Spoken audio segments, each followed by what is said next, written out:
Natur ganz direkt, so sind die Färöer.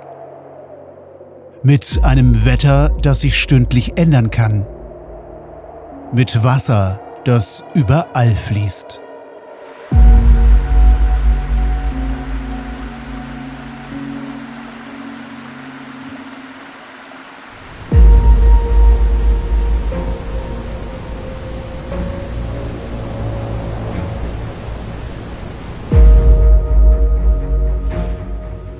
Licht, Sonne, das bekommt auf diesen Inseln alles eine eigene Bedeutung.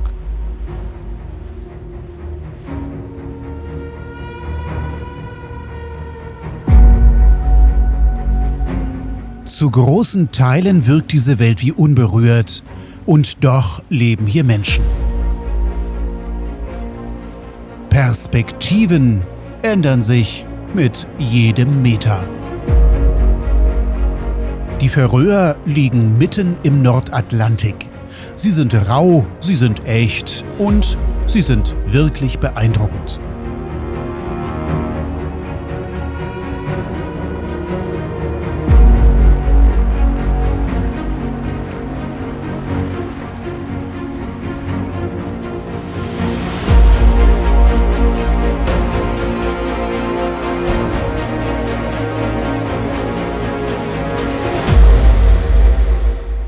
Ich bin auf diesen Inseln 4 Wochen lang mit dem Camper unterwegs und würde mich freuen, wenn ihr mich begleitet.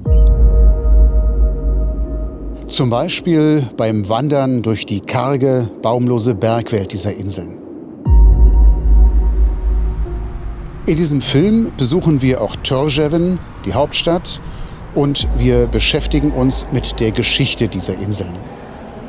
Außerdem gebe ich euch Reisetipps, zum Beispiel zur Anreise, zum Geldtausch, den Campingplätzen, zum Autofahren oder dem Internet.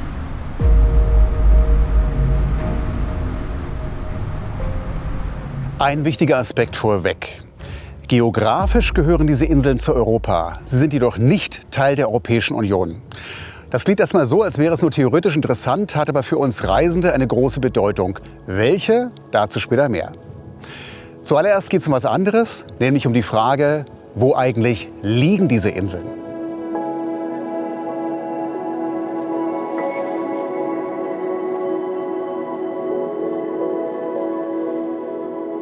Das ist die nördlichste Spitze Dänemarks. Hier liegt der Ort Hirtshals. Von hier startet die Fähre mit dem Kurs Nordwest. Sie fährt vorbei an den Küsten von Norwegen, quer durch die Nordsee. Zuerst kommen die Shetlandinseln in Sicht, aber es geht weiter, immer weiter, mitten auf den Nordatlantik. Insgesamt mehr als 1000 Kilometer. Irgendwann tauchen sie dann auf, die Färöer. Eine Gruppe aus 18 Inseln. Sie sind von Nord nach Süd 120 Kilometer lang und von West nach Ost 75 Kilometer breit. Der höchste Berg ist knapp 900 Meter hoch.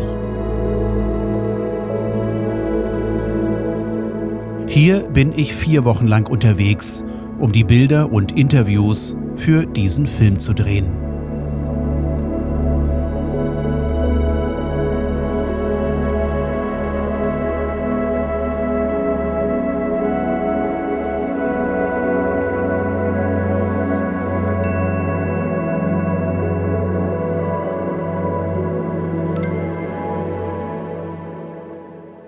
An dieser Stelle möchte ich mich erst mal kurz vorstellen.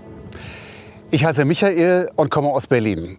Unterwegs bin ich mit diesem Auto und mit diesem Anhänger.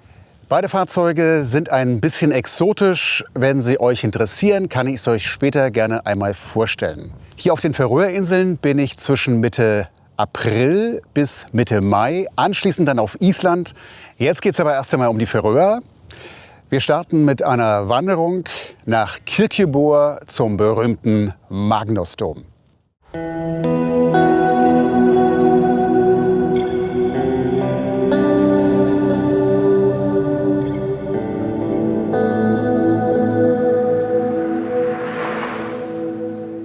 Ausgangspunkt dieser Wanderung ist mein erster Campingplatz auf den Färöerinseln. Was die Plätze kosten, wo sie liegen und wie gut sie sind, dazu später mehr. Mein Wanderziel an diesem Tag ist Kirkjubur, der historisch wohl interessanteste Ort dieser Inseln. Hin und zurück kalkuliere ich eine Strecke von 25 Kilometern. Das erste Drittel ist ein Fußmarsch durch Tórshavn, die Hauptstadt der Färöer, die ich euch später im Film noch ausführlich vorstelle.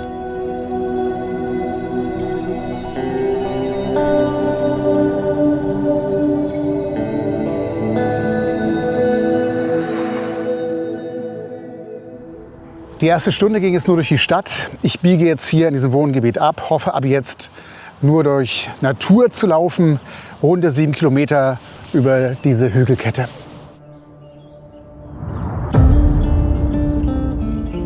Abseits der Stadtstraßen wird es sofort idyllisch.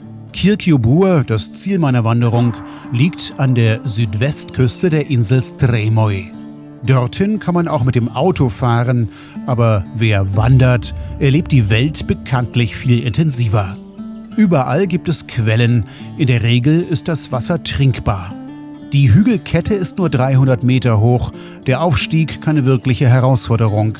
Schwierig ist die Orientierung. Erst später wird mir klar, dass Steinpyramiden die Wegmarken sind.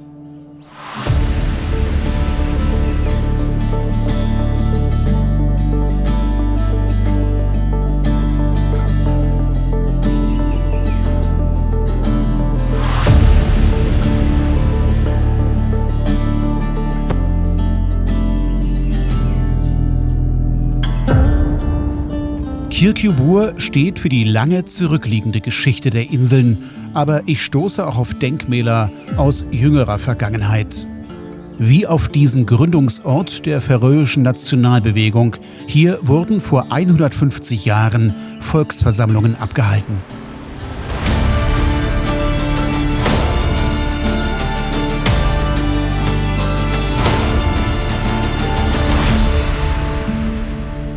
Wandern ist hier, zumindest im April, keine Massenbewegung. An diesem Tag treffe ich auf dem Hin- und Rückweg kaum auf Menschen. Mit jedem Kilometer klart das Wetter auf und dann kommt auch schon Kirkjubur in Sicht. Vor vielen hundert Jahren war das hier das Zentrum der Macht auf den Färöern. Damals sah dieser Ort aber anders aus. Es gab mehr Straßen, es gab auch viel mehr Gebäude. Im Laufe der Zeit hat das Meer die Küstenlinie komplett verändert und große Teile des Ortes abgetragen. Was man heute noch sehen kann, sind die Magnuskathedrale, die Olavskirche und den Königshof.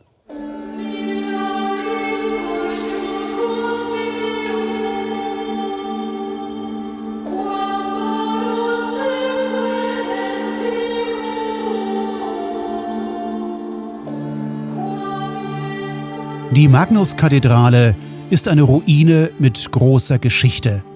Vor 700 Jahren wurden diese Steine aufeinandergesetzt. Bauherr war Bischof Erlendur, damals ein bedeutender Kirchenmann auf den Inseln. Er musste jedoch fliehen, der Bau der Kathedrale stockte, vielleicht ist aber auch ein Ausbruch der Pest für die Unvollständigkeit des Doms verantwortlich. Bis heute ist zum Magnusdom vieles unklar. Der Bau ist dem heiligen Magnus gewidmet, daher der Name. Bei Grabungen fand man hier einen Splitter, der vom Kreuz Christi stammen soll, und einen Fetzen Stoff. Angeblich vom Gewand der Jungfrau Maria.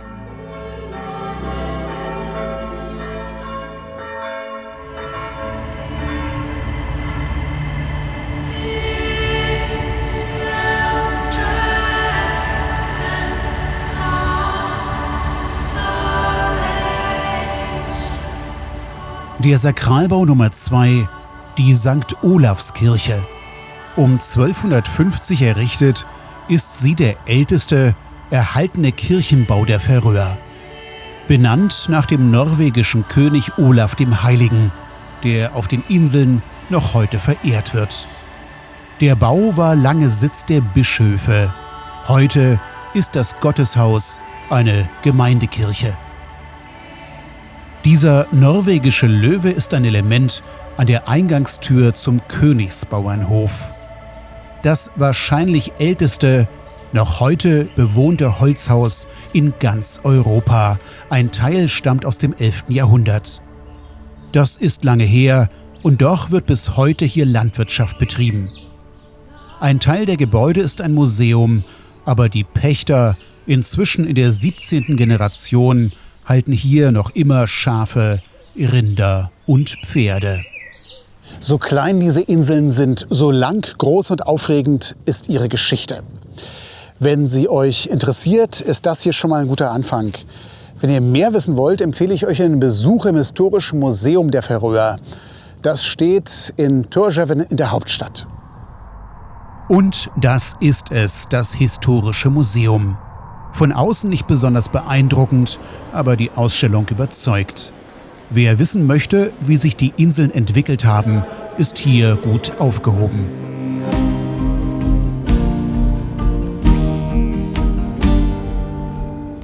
Die Kurzfassung: Die ältesten menschlichen Spuren stammen aus dem 5. Jahrhundert. Dann kamen irische Mönche, gefolgt von den Wikingern. Die Färöer waren erst ein Teil Norwegens, gehörten dann zu Dänemark. Mit dem Wollhandel und der Fischerei kam der wirtschaftliche Aufschwung. Eine Nationalbewegung erkämpft schließlich den Status als ein Land mit Selbstverwaltung im dänischen Königreich. Wie gesagt, das war die Kurzfassung. Es gibt auf den Inseln nicht viele Städte und nur eine Stadt hat mehr als 10.000 Einwohner, die Hauptstadt Tórshavn. Ihr habt sie gerade kurz gesehen. Mehr zu dieser Stadt im nächsten Kapitel.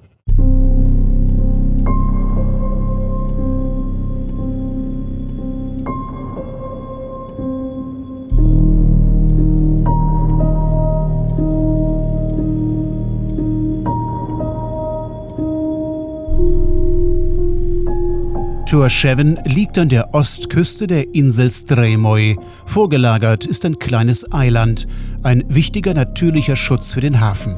Und der spielte bei der Entwicklung der Stadt von Anfang an eine wichtige Rolle.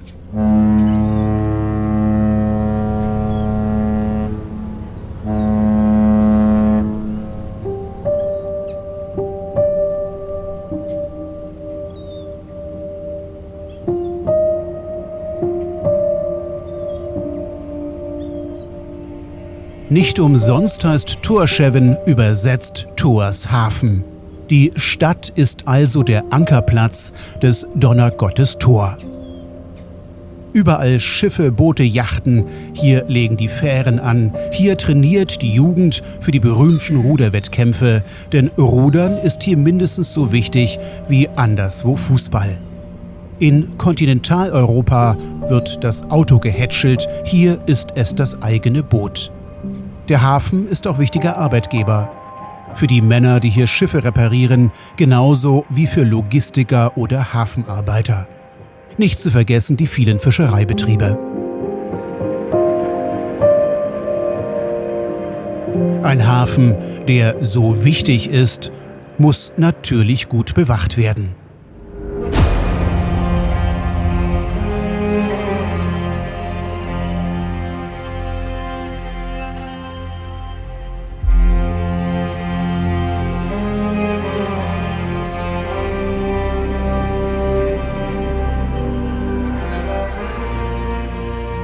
Eine Aufgabe für die Bastion Skansin, eine historische Festungsanlage. Erbaut 1580 zum Schutz vor Piratenüberfällen, wurde sie im Laufe der Jahrhunderte immer wieder verändert. So diente die Festung 1940 den Briten im Zweiten Weltkrieg als Militärstützpunkt. Heute ist die Anlage ein Ausflugsziel, beliebt wegen der guten Aussicht in Richtung Stadtzentrum.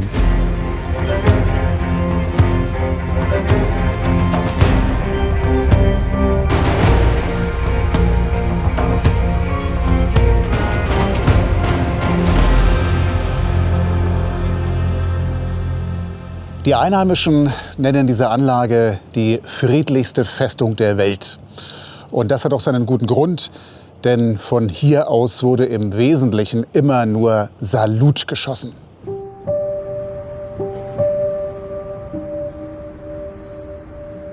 Auf dieser Halbinsel liegt der älteste Teil der Stadt. Turgenev wurde vor rund 1000 Jahren erstmals urkundlich erwähnt und ist damit nach London die vermutlich älteste Hauptstadt Nordeuropas und auch eine der kleinsten. Die Halbinsel ist Sitz der Regierung der Färöer mit dem Løgting, einem der ältesten bis heute bestehenden Parlamente der Welt. Hier haben auch alle Ministerien ihren Sitz.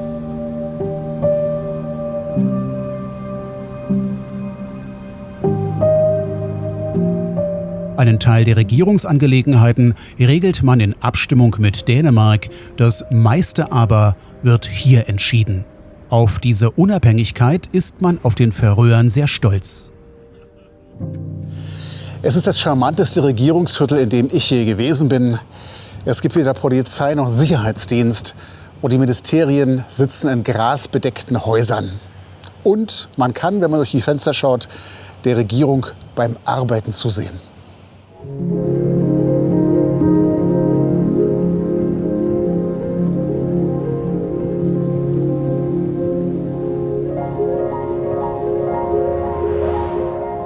Tórshavn ist eine charmante Mischung aus ländlich und urban mit einem Hang zur Moderne. Auf den Färöern leben ca. 50.000 Menschen, davon in der Hauptstadt etwa 14.000. Für Besucher aus Paris, London oder Berlin sind das kaum vorstellbar winzige Zahlen. Und doch funktioniert Tórshavn in vielen Bereichen besser als manche Millionenstadt. An mindestens einem Tag im Jahr kann man hier bestaunen, was in so einer kleinen Stadt kaum zu erwarten ist. Menschenmassen. Jung, urban und ziemlich cool.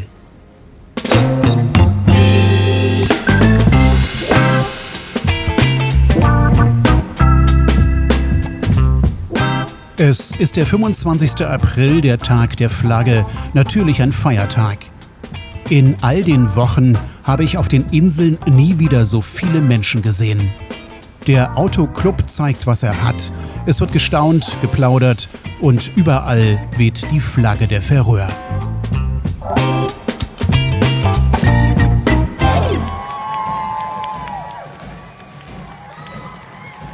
Die Einführung der Flagge erfolgte spät und wurde von den Menschen hier mühsam erstritten. Entsprechend stolz ist man heute auf das eigene Banner.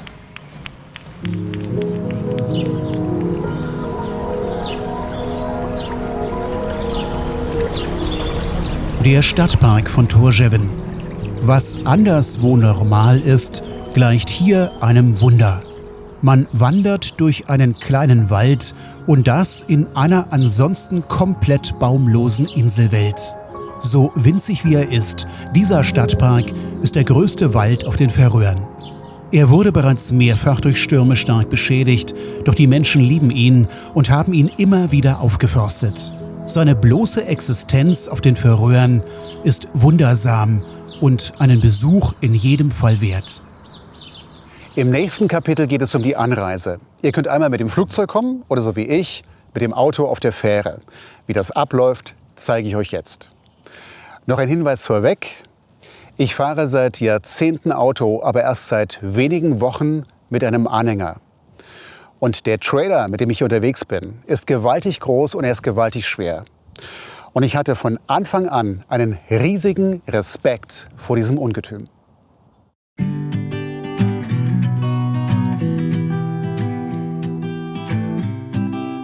Einrichten des Anhängers, einpacken, recherchieren. Etwa ein Jahr lang habe ich mich auf diese Reise vorbereitet. Im April 2025 geht es dann endlich los. Ich starte in Berlin bei sommerlichen Temperaturen. These days are running slow. Sunsets and shores far from home. Headlights are shining on the sea. No place on earth I'd rather be. And I could try to just follow the swell. Für mich als Trailer-Neuling sind selbst stupide 80 km/h auf einer Autobahn sehr aufregend. Auf der A24 geht es Richtung Norden, dann folgt die klassische Umfahrung von Hamburg. Es gibt ein gesundes Mittagessen, ich fülle Motoröl nach, kurzzeitig schlingert der Anhänger, lässt sich aber einbremsen. Einzig bei diesem Navigationsfehler komme ich ins Schwitzen. Bitte bedenkt, der Motorhaube folgen noch 14 Meter Blech, verteilt auf 4 Achsen. Dafür ist der Wendekreis erstaunlich klein. Nach 400 Kilometern habe ich mein erstes Ziel erreicht, Dannewerk, ein kleiner Ort südlich von Flensburg. Den Stellplatz auf einem Reiterhof hatte ich bereits im Voraus gebucht. Eine gute Entscheidung. Die Gastgeberin ist super freundlich. Bei Bedarf gibt es hier auch Strom und WC. Der Platz ist ruhig und wer Pferde liebt, ist hier genau richtig. Nach einem Ruhetag geht es für mich weiter. These days are running slow. Sunsets and shores far from home. Meine Fähre startet in Hirtshals. Das sind nochmals 400 Kilometer. Auf Wiedersehen Deutschland, hey Danmark. Angenehm ist die Geschwindigkeitsbegrenzung auf dänischen Autobahnen. Meine 80 km/h kommen mir hier gar nicht mehr so langsam vor.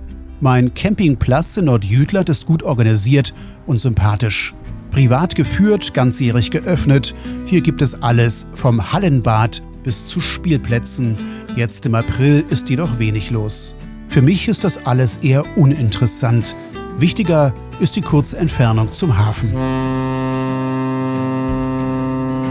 Es sind nur 10 Kilometer. 2 Stunden vor Abfahrt sollte man da sein, wobei der Teufel im Detail steckt. Im Hafen gilt dänische Zeit, auf der Fähre die der Färöer. Das Einchecken ist perfekt organisiert. Was mir als Trailerneuling Kopfzerbrechen bereitet, ist das, was jetzt kommt. Ich habe ein bisschen Angst, dass man von mir erwartet, dass ich beim Reinfahren mit meinem Gespann rangiere. Das ist natürlich bei der Größe des Anhängers eine, gelinde gesagt, Herausforderung. Ich hoffe mal, dass das unkompliziert abläuft. Es gibt Fähren, auf die fährt man heckseitig und verlässt sie bugseitig oder andersherum. Bei diesem Modell ist der Eingang leider auch der Ausgang.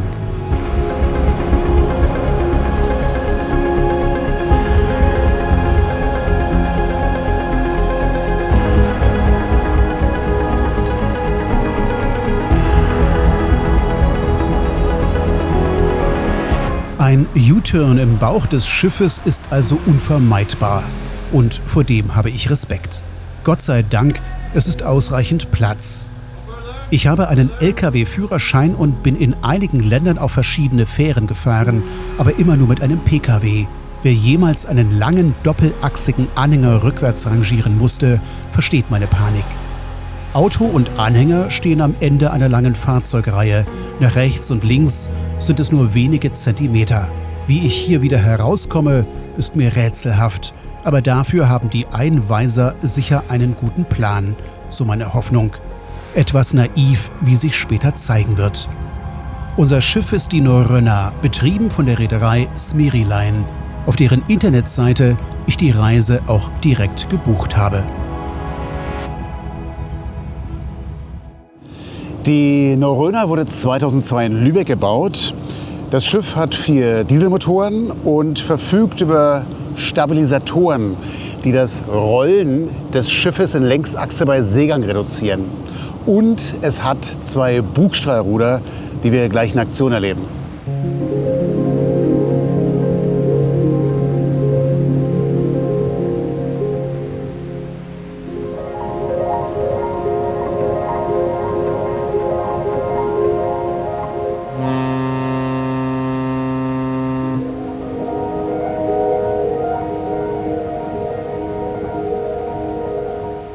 Eine Überfahrt auf die Färöer dauert 2 Tage. Der Preis hängt davon ab, wann man fährt, ob und welches Fahrzeug man mitnimmt und von der Größe der Kabine, die man bucht. Ich zahle für die Strecke 2.000 €. Die Fähre kann bis zu 800 Autos und 1.500 Passagiere transportieren. Vom Restaurant über den Fitnessraum bis zum Bordkino gibt es hier so ziemlich alles. Die Norröna vergleicht sich selbst gerne mit einem Kreuzfahrtschiff.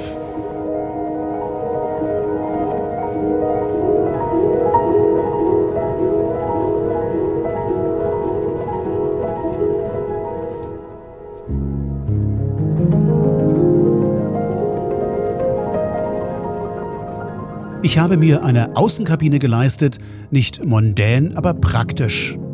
Noch ein Tipp: Schaltet an Bord das Smartphone in den Flugmodus, ansonsten wird es teuer. Warum, erkläre ich euch am Ende des Filmes. Frühstück und Abendbrot kann man vorab buchen, aber auch spontan kaufen. Oder man bringt sich etwas mit.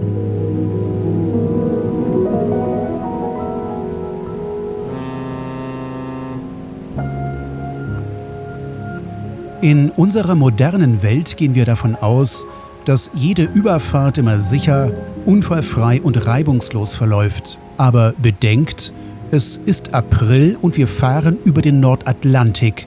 Es kann also auch anders kommen. 2007 geriet die Norröna in einen schweren Sturm mit bis zu 12 Meter hohen Wellen. Dabei ragte kurzzeitig eine der Schiffsschrauben aus dem Wasser. Der Motor hat Not abgeschaltet und das Schiff war 12 Minuten lang manövrierunfähig. Gleichzeitig haben die Wellen einen der Stabilisatoren abgeschlagen. Der durchschlug den Rumpf. Wasser ist eingetreten. Bei dieser Notsituation sind eine Reihe von Fahrzeugen beschädigt worden, die hier im Schiff transportiert wurden. Die Passagiere selbst hatten Glück im Unglück. Keiner von ihnen wurde verletzt.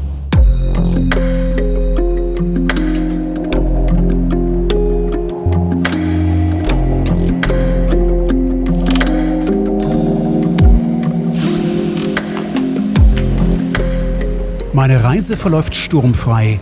Nach 2 Tagen erreichen wir Tórshavn, die Hauptstadt der Färöer. 7:30 Uhr ist Checkout. Ich warte am Auto und staune. Von den anderen Decks rollen die Fahrzeuge. Auf meiner Seite ist es ruhig, verdächtig ruhig, auch nach einer halben Stunde. Ja, es ist tatsächlich der größte anzunehmende Unfall eingetreten. Ich stehe hier an der Spitze einer Fahrzeugreihe, die komplett nach Island möchte. Ich möchte aber hier in Färöer aussteigen. Man hat mich also auf das falsche Gleis gesetzt. Jetzt versucht man irgendwie eine Lösung für das Problem zu finden und kontaktiert die anderen Fahrzeughalter, die natürlich irgendwo auf dem Schiff unterwegs sind oder sich die Stadt hier anschauen. Und dann ist die Hoffnung, dass wir alle rückwärts rund 100 Meter fahren. Inwieweit mir das hier mit diesem Gespann und unter diesen beengten Verhältnissen gelingt, da bin ich mir sehr unsicher.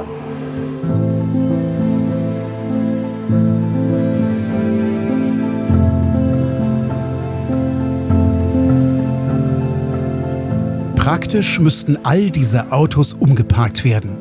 Anschließend rückwärts fahren auf engem Raum. Mein Albtraum. Aber erst einmal heißt es warten. Die meisten Islandreisenden sind für ein paar Stunden auf Landgang. Um die Mittagszeit kommen sie zurück, dann gibt es ein Zeitfenster von 1 Stunde. Die Färöer so nah und doch so fern. Ein Wettlauf gegen die Zeit. Wenn er schief geht, muss ich nach Island. Immerhin zeigt die Crew Mitgefühl. Es gibt Kaffee, ein Lunchpaket und freundliche Worte.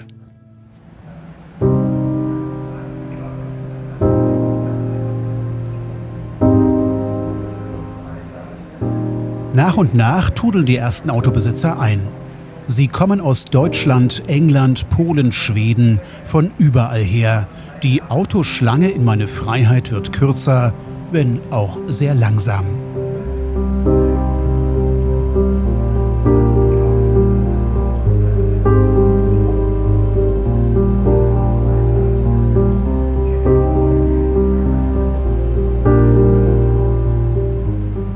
Parallel finde ich einen Camper mit jahrelanger Trailererfahrung. Er wird dankenswerterweise mein Ersatzfahrer. Ein zweiter Mann mit Mut wird einweisen. Ich selbst halte also nur noch die Kamera in der Hand. Es ist wahr, Camper sind ein besonderes Völkchen. Freundlich und hilfsbereit. Die Aktion wird zu einem vielsprachigen Event.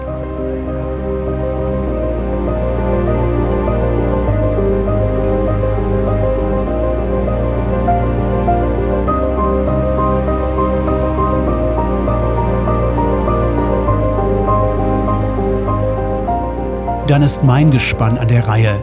Langsam, Zentimeter für Zentimeter geht es rückwärts. Gleichzeitig tickt die Uhr. Die Fähre wartet nicht ewig, irgendwann muss sie ablegen. Warum ich in der falschen Reihe stand, weiß ich übrigens bis heute nicht.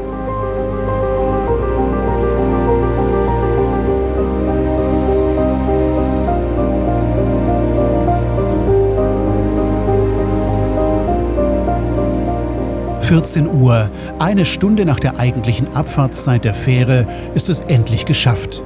Es war eine Teamleistung und ich bin allen, die mich emotional unterstützt und mir praktisch geholfen haben, unendlich dankbar.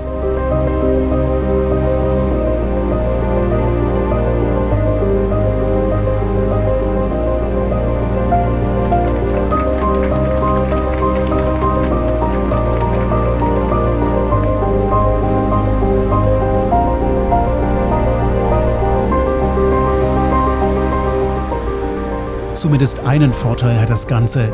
So viele Stunden nach der eigentlichen Ankunftszeit war der Zoll geschlossen. Mein Campingplatz liegt nur wenige Kilometer vom Hafen entfernt. Ich komme gut an, küsse den Boden und mache 3 Kreuze.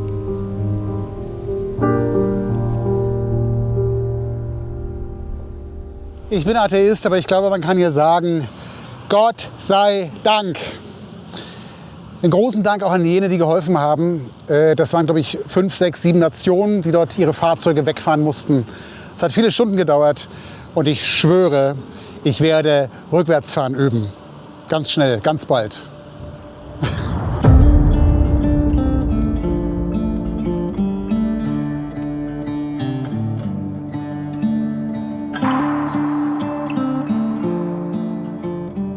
Inzwischen bin ich umgezogen auf Campingplatz Nummer 2. Ich stehe auf Eysturoy, der Nachbarinsel.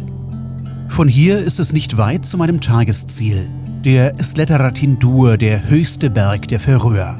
Die letzten Tage waren regnerisch, für den Nachmittag ist Sonne angesagt. Von meinem Campingplatz zum Berg sind es mit dem Auto nur 7 Kilometer. Empfehlenswert ist ein kurzer Halt nach diesem Pass mit spektakulärem Blick weit in die Fjorde.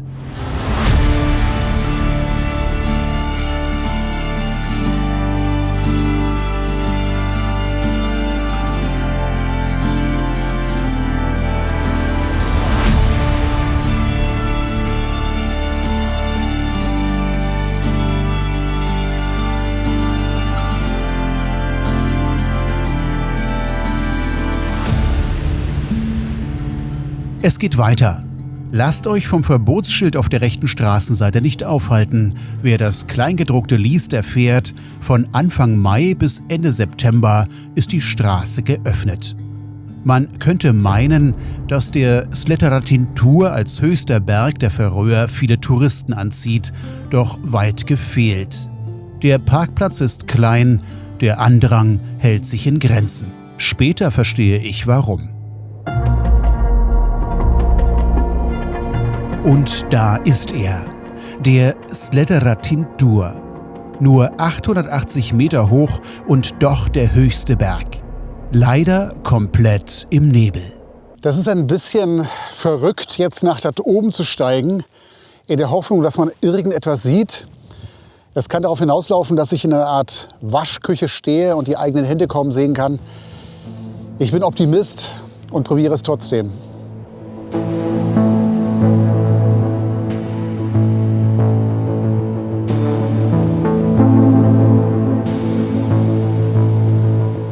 Hin und zurück sind es nur 7 Kilometer. Der Höhenunterschied beträgt knapp 500 Meter. Das sollte auch für einen Gelegenheitsbergsteiger wie mich machbar sein. Am Anfang ist der Weg gut zu erkennen, später wird es schwieriger. Meine Hoffnung, dass sich irgendwann die Sonne durchsetzt, wird von Meter zu Meter kleiner.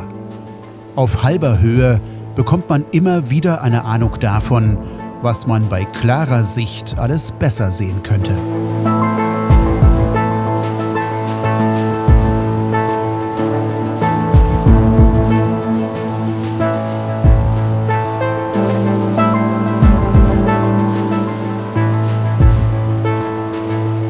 Der Weg wird anspruchsvoller.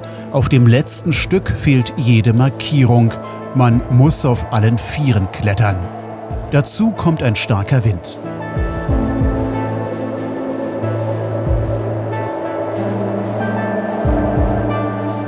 Dann ist es geschafft. Sledara Tintur heißt übersetzt flacher Gipfel. Wenn man oben steht, erklärt sich warum. Einerseits sorgt der Aufstieg durchaus für Glücksgefühle. Andererseits, ich sehe absolut nichts. Und stehe allein auf einer großen Fläche, die in den Wolken schwebt. Ein bisschen unheimlich. Das Wunder ist nicht eingetreten, egal wo ich hier hinschaue. Ich gucke in eine Waschküche. Das Erstaunliche ist aber, hier oben herrscht totale Windstille. Es geht kein Lüftchen. Und ich kann mir nicht erklären, warum das so ist. Beim Aufstieg Sturm, Sturm, hier oben nichts. In der Regel beginnen so Weltuntergangsfilme. Ich kann mir jetzt in mein Gipfeltagebuch schreiben, dass ich auf dem höchsten Berg der Färöer war. Ich gehe davon aus, bei Sonnenschein ist das unglaublich, was man hier sieht, in alle Richtungen. Man soll alle Inseln sehen können. Heute ist es leider nicht so. Wenn ihr hier seid, probiert es trotzdem.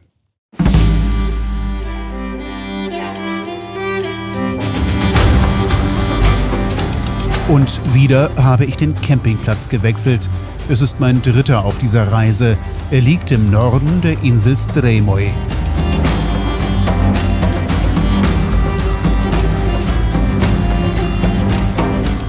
An diesem Tag durchquere ich zum ersten Mal einen der berühmten Unterseetunnel. Mit einer Länge von 5 Kilometern liegt dieses Bauwerk eher im Mittelfeld. Die wirklich langen Tunnel auf den Inseln sind über 10 Kilometer lang. Der Tunnel bringt mich auf die Nachbarinsel Vagar, zu einem Parkplatz südlich des kleinen Ortes Mewar-Gur.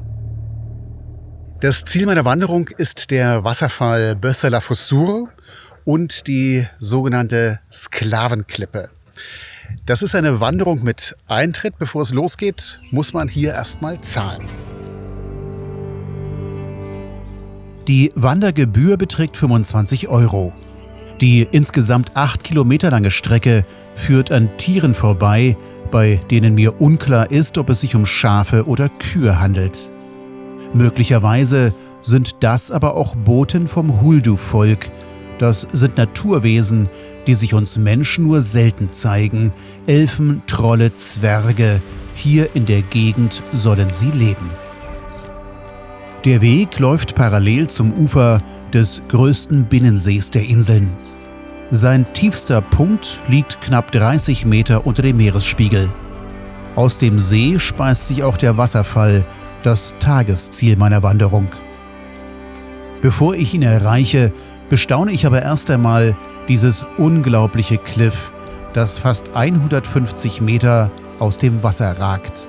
Die Klippe heißt Trelanipa, was übersetzt Sklavenklippe bedeutet.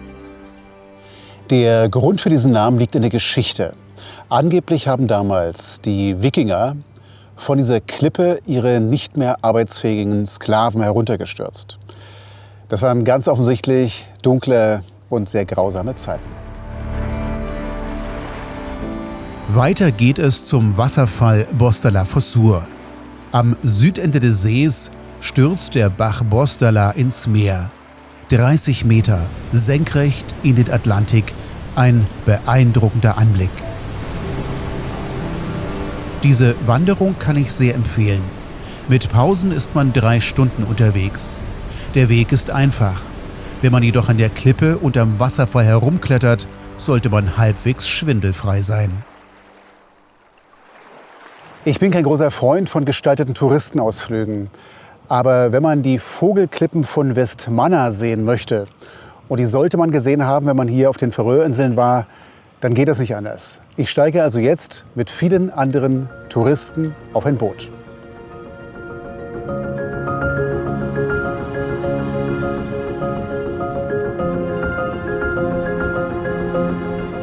Diesmal steht also keine Wanderung auf dem Programm, sondern nur ein Ausflug, der schnell erzählt ist. Startpunkt ist der Ort Vestmanna. Solche Bootstouren zur Vogelbeobachtung sind auf den Inseln sehr beliebt. Diese hier dauert 2 Stunden und kostet pro Person etwa 50 €. Die Klippen, die wir ansteuern, sind bis zu 600 Meter hoch. Da stellt sich natürlich die Frage, wie man da Vögel erkennen soll, aber egal, die Sonne scheint und die Stimmung ist hervorragend. An den Klippen brüten viele Vogelarten, darunter Trottellumme, Papageientaucher und Kormoran.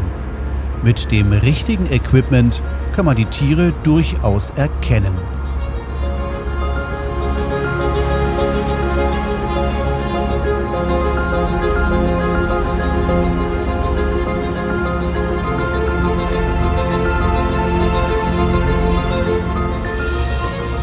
An diesem Tag gilt mein größter Respekt dem Kapitän des Schiffes. Der Mann zeigt großen Mut und noch größeres Können und steuert das Schiff zentimetergenau durch die Brandungshöhlen. Absolut beeindruckend. Allein dieses Erlebnis ist den Ausflug wert.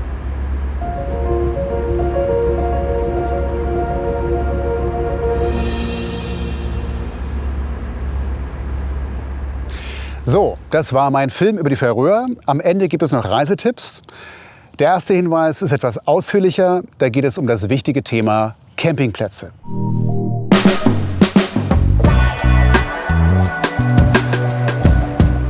Mein erster Campingplatz lag direkt in Turgeven. Auf der einen Seite das Meer, auf der anderen eine Straße. Das ist sicher nicht ideal, aber wer mit der Fähre ankommt, kann hier unkompliziert übernachten. Wie auf fast allen Campingplätzen auf den Färöern gibt es Toiletten, Duschen und eine Küche. Hier sogar einen Aufenthaltsraum. Waschmaschine und Trockner müssen gesondert bezahlt werden. WLAN ist im Preis inbegriffen. Der Preis pro Nacht ist auf allen Campingplätzen ambitioniert. Ihr zahlt umgerechnet 25 bis 45 €. Von Turgeven bin ich dann auf die Nachbarinsel umgezogen. Eine Fahrt von 60 Kilometern bei typischem Inselwetter. Erst Sturm, dann Sonne, dann Regen und dann wieder Sonnenschein. Eine Abkürzung wäre die Fahrt durch den Unterseetunnel, doch das ist teuer. Die Brücke hingegen, hier rechts im Bild, kostet nichts. Ansonsten ist das Autofahren auf den Inseln unkompliziert und wird zum Erlebnis, vor allem dann, wenn die Straße einspurig wird. Mein Zeltplatz Nummer 2 war in Gjörv, einem sympathischen kleinen Ort an der Nordostküste der Insel Eysturoy. Drumherum viel Natur. Einkaufen, tanken oder Geld abheben ist hier allerdings nicht möglich. Die Fahrt zu meinem dritten Zeltplatz war dann zauberhaft, meine erste Autofahrt bei Sonnenschein.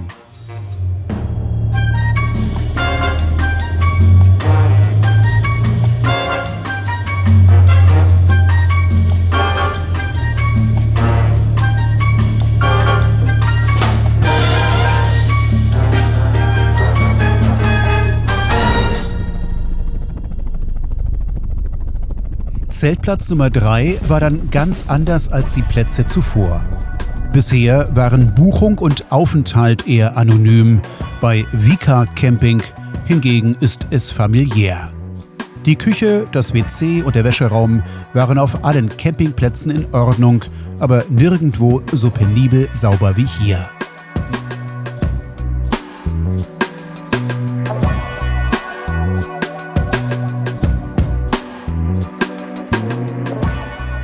Verantwortlich dafür ist Elias, der Pächter.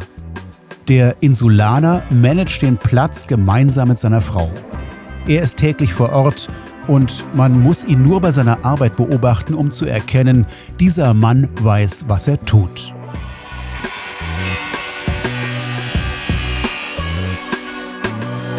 Ich habe ihn gefragt, was diese Ketten für eine Funktion haben. Sie wirken martialisch, sind über den kompletten Platz gespannt und mit viel Beton im Boden verankert. Ich bat Elias um eine Erklärung auf Färöisch. Þetta er keta som strekt og fest og hjørna for å trykke våknene. Våknene vil være bundne i kjetene, så at det ikke færre og sprangende i luftene av vinteren. Det kan være rettelig nekk vinter i førjen. Dette trykkingen for det. Was Elias gesagt hat, habe ich mal bewusst nicht sofort, also simultan übersetzt. So hattet ihr die Möglichkeit, diese wunderschöne Sprache zu hören. Färöisch ist dem Isländischen sehr ähnlich und ist eine alte nordwestgermanische Sprache, die auf der Welt kaum Menschen sprechen, naturgemäß nur die, die hier leben oder die hier gelebt haben und ausgewandert sind. Was hat Elias aber gesagt? Mit diesen Ketten werden die Trailer im Boden verankert. Im Winter gibt es auf diesen Inseln so schwere Stürme, dass würde man es nicht tun, der Wind so viel Kraft hätte, diese Trailer einfach wegfliegen zu lassen.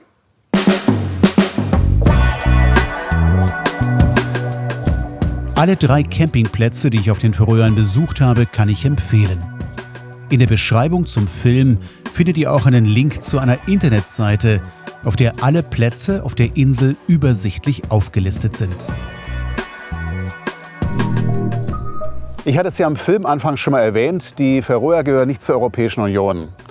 Das heißt, hier gilt auch nicht die EU-Roaming-Verordnung und somit auch nicht eure Telefon-Flatrate.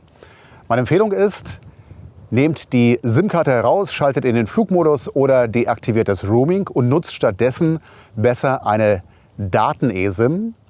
Ich habe es ausprobiert, funktioniert auf allen Inseln hervorragend. Ich konnte überall damit günstig ins Internet. Ich habe hier auch mal Starlink ausprobiert, es funktioniert, man braucht es aber nicht wirklich, weil auf den Campingplätzen gab es überall ein stabiles und schnelles WLAN. Eine Besonderheit ist die Anreise mit der Fähre. Bevor ihr an Bord geht, solltet ihr das Handy ausmachen oder in den Flugmodus gehen. Im Internet kursieren Geschichten von Handynutzern, die versehentlich bei der Überfahrt hunderte Euro für die Nutzung ihres Telefons ausgegeben haben. Diese Geschichten stimmen leider. Daher nochmal meine dringende Empfehlung, macht auf dem Schiff das Handy aus. Ihr könnt hier fast überall mit Karte bezahlen, manchmal braucht man aber auch Bargeld. Meine Empfehlung, wenn ihr mit der Fähre kommt, holt es euch in Dänemark am Bankautomaten oder hier auf den Inseln am Automaten. Die offizielle Währung ist die dänische Krone. Die selbstbewussten Färöer haben aber auch eine eigene Währung, die Krone der Färöer. Der Kurs zwischen beiden Währungen ist 1:1. Wenn ihr eure Reise beendet und zurückfahrt, dürft ihr aber nicht vergessen, das Inselgeld wieder in dänische Kronen zurückzuwechseln, weil ihr es in Kontinentaleuropa nur sehr schwer loswerdet. Es gibt auf den Inseln genau 3 Ampeln, alle 3 stehen in Tórshavn in der Hauptstadt. Ansonsten, hier herrscht Rechtsverkehr, die meisten Straßen sind asphaltiert, viele von ihnen einspurig.